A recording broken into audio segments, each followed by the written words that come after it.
শুনেছে গো, ঠাকুর সব শুনতে পায়। যারা এতদিন হেলা চিন্তা করেছিল তার সঠিক জবাব দিয়েছে। খুব ভালো হয়েছে। ফুটবল, আমাদের জামাইয়ের তো উচিত বাড়িতে গিয়ে খবরটা দিয়ে আসা। মানে আমার শিক্ষক জামাতা, শিক্ষক কেন বলছি, অধ্যাপক জামাতাকে খবরটা দিয়ে আসা এবং এটা বলা আমাদের বাড়িতে আরও একজন অধ্যাপক হলো। আরে দিনে কালে সে তোমার থেকেও বেশি অধ্যাপনা করবে, সে আরো বেশি করবে, আর অনেক বেশি কিছু করতে পারে।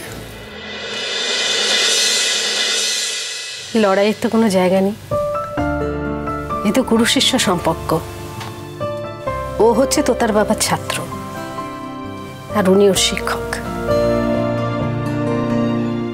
মুখে যাই বলুন না কেন, মনে মনে উনি সবটাই বোঝেন। স্যার আমাকে পছন্দ করেন না সেটা ঠিক কথা, কিন্তু আমি তো ওনার একলব্য।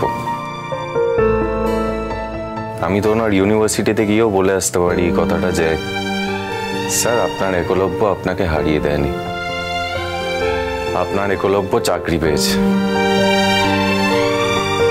তা আপনি আমার যতই ক্ষতি করুন, সব কিছুর ঊর্ধ্বে গিয়ে আমি কিন্তু চাকরিটা পেয়েছি।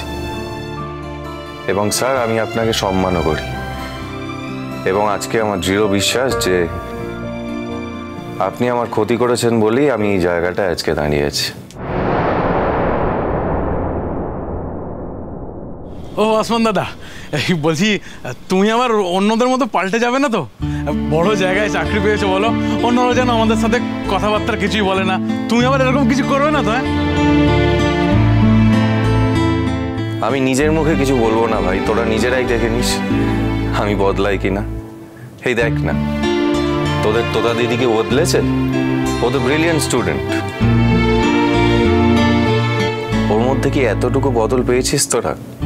ও নিজে চাকরি করেনি বলে আজকে আমি এই জায়গাটায় দাঁড়িয়ে আছি, সেটা কি তোরা জানিস?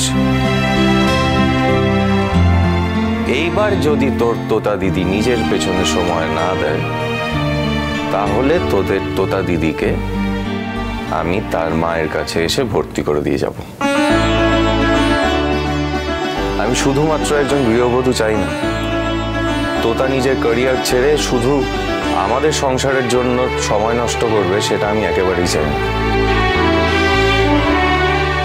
অনেক হয়েছে, আর না রে, তোতাকে এবার বুঝতেই হবে যে ওর জীবনের আসল মানেটা কি। এবার ওরও প্রমাণ করার সময় এসেছে যে ও যা যা করতে চেয়েছিল সেটা সময় এসে গেছে।